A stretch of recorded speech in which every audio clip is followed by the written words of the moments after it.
اگر ضرورت پیش آ گئی تو صحابہ کے مال کا سب سے بڑا مصرف ہتھیار خریدنا تھا. ہتھیار خریدنے پر اور نقل و حرکت پر صحابہ کا سب سے زیادہ مال خرچ ہوا ہے. سب سے زیادہ مال خرچ ہوا ہے. سب سے زیادہ مال صحابہ کا اس پر خرچ ہوا. آپ دیکھیں سیرت اٹھا کر. لیکن ہمیں کہیں نہیں ملتا کہ شادی کو مال کا مصرف کہیں سوچا بھی گیا ہو. ایسی سادگی سے شادیاں ہوا کرتی تھی. ابو ذر غفاری رضی اللہ تعالیٰ عنہ ایک گھر کے آگے سے گزر رہے تھے. یہ ابو موسیٰ اشعری تھے. دیکھا لوگ بیٹھے ہوئے ہیں, چادر بچھی ہوئی ہے, تسبیح پڑھ رہے ہیں, جا کے بیٹھ گئے. خیال یہ ہوا کہ شاید گھر میں کسی کی موت ہو گئی ہے کہ لوگ بیٹھے ہوئے ہیں, کوئی سال ثواب میں ذکر کر رہا ہوگا. خاموش لوگ بیٹھے ہوئے, یہ بھی آ کر بیٹھ گئے. لوگ خاموش بیٹھے ہوئے تھے. انہوں نے پوچھا کہ کیوں یہاں لوگ جمع ہیں, کس کا انتقال ہو گیا ہے؟ کہ نہیں, یہاں انتقال کسی کا نہیں ہوا, بلکہ ہمارے یہاں شادی ہے, ولیمہ ہے, مہمان آئے ہوئے ہیں, شادی ہو رہی ہے. جس مجمع کو دیکھ کر, جس ماحول کو دیکھ کر گزرنے والا یہ سمجھے کہ ان کے گھر میں کوئی حادثہ ہو گیا, لوگ تعزیت کے لیے آئے ہوئے ہیں, کوئی ذکر میں ہے, کوئی تلاوت میں ہے, کوئی خاموش بیٹھا ہے.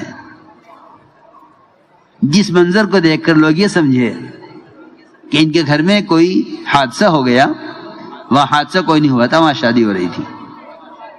اور ہم ان صحابہ کی شادیوں سے اتنا دور گئے کہ اس گلی کا کونا بتلا دے گا کہ اس محلے کے آخری گھر میں کسی کی شادی ہے.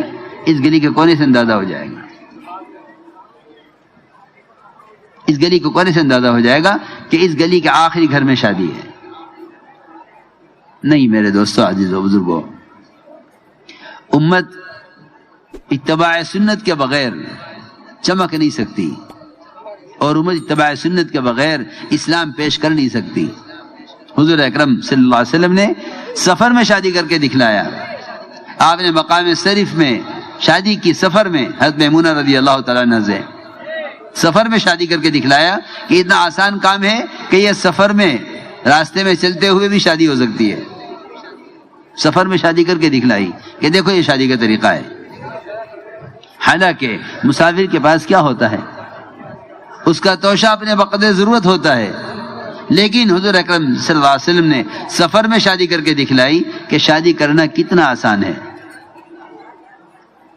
اس لیے صحابہ کرام کے اور محمد صلی اللہ علیہ وسلم کی, آپ کی شادیوں کے قصے سنو.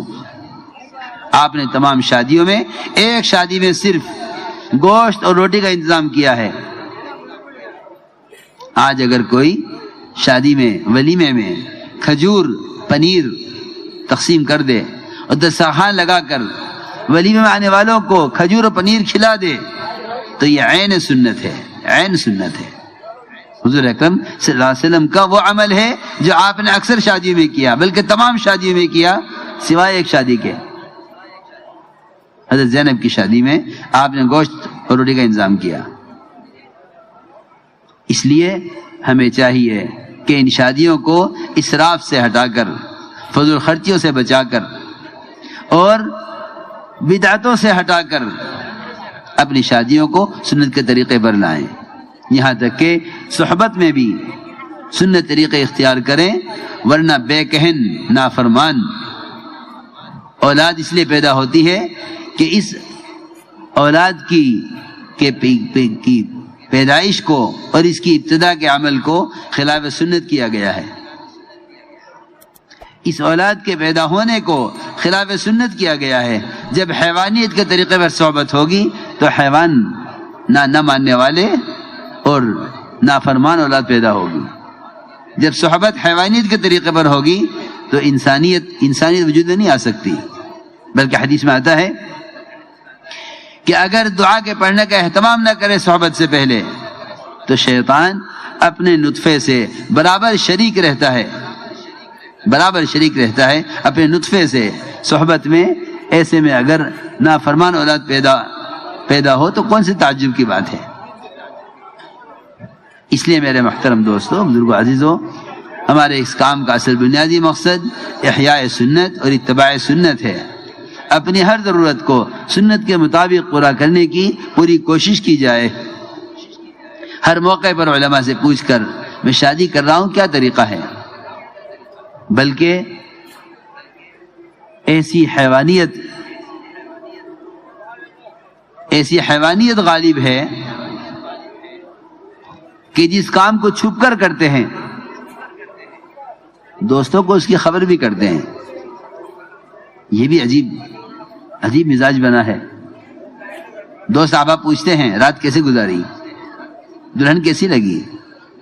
بعض دوست احباب بارات میں ساتھ جاتے ہیں کہ بارات میں جانا ہے، حالانکہ یہ ایسی بدعت ہے کہ ہمیں صحابہ کے دور میں یہ بدعت کہیں ملی نہیں ہے، جو شادی کا لازمی جز بن کر رہ گیا کہ بغیر بارات کی شادی نہیں ہوتی۔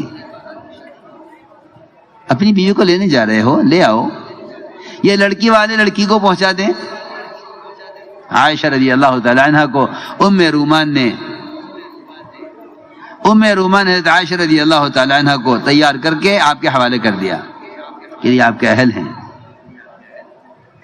میرے دوستو عزیزو، یہ کام انتہائی سادگی سے ہو سکتا ہے اگر امت اپنے جان اور مال کو اللہ کے دین کو دنیا میں قائم کرنے اور اللہ کی مخلوق کو اللہ سے جوڑنے کی راہ پر خرچ کرے تو یہ کام بڑی سادگی سے ہو سکتے ہیں، یہ کام بڑی سادگی سے ہو سکتے ہیں۔ اس لیے حضور اکرم صلی اللہ علیہ وسلم نے یہ فرمایا ہے کہ سب سے عظیم برکت والا نکاح وہ ہے جو سادگی کے ساتھ اور سنت کے طریقے پر کر لیا جائے۔ اس لیے پورا مجمع اس کا عزم کرے کہ انشاءاللہ ہم اپنی شادیوں کو سادگی پر اور اپنی شادیوں کو سنت کے طریقے پر لائیں گے، اپنی شادیوں کو سنت کے طریقوں پر لائیں گے کہ اپنی شادیوں کو سنت کے طریقے پر لاؤ، ورنہ شادیاں اگر جہیز کی بنیاد پر ہوں تو پھر یہ شادیاں مال سے ہیں، آل سے نہیں ہیں۔ شادی تو آل سے ہوتی ہے، مال سے نہیں ہوتی۔ شادیاں آل سے ہوتی ہیں، مال سے نہیں ہوتی۔ اس جہیز کی مصیبت نے انتہائی آسان کام کو انتہائی مشکل کر دیا ہے۔ بے شمار لڑکیاں ہیں جو اس لیے شادی کے قابل نہیں کہ ان کے پاس مال غیروں کے طریقے کے مطابق شادی کرنے کے لیے نہیں۔ کتنے لڑکے ہیں جن کے پاس غیروں کے طریقوں پر شادی کرنے کا انتظام نہیں، شادی کیوں نہیں کرتے؟ کہ انتظام نہیں ہے کہ اگر سنت کے طریقے پر شادی کرو تو میں سمجھتا ہوں شاید ہی کوئی ایسا ہو جو شادی نہ کر سکتا ہو مال کی قلت کی وجہ سے۔ اگر سنت کے مطابق شادی کریں تو شاید کوئی ایسا ہو جو اس مال کی قلت کی وجہ سے شادی نہ کر سکے، ورنہ حضور اکرم صلی اللہ علیہ وسلم نے تو ایک صحابی سے فرمایا زوجتکھا بما معک من القرآن، کہ میں نے تمہاری شادی کر دی اس سے، اس قرآن پر جو تمہیں آتا ہے اس کو سکھلا دینا۔ اس پر مستقل بحث ہے، آیا قرآن کی تعلیم جہیز بن جائے گی یا نہیں؟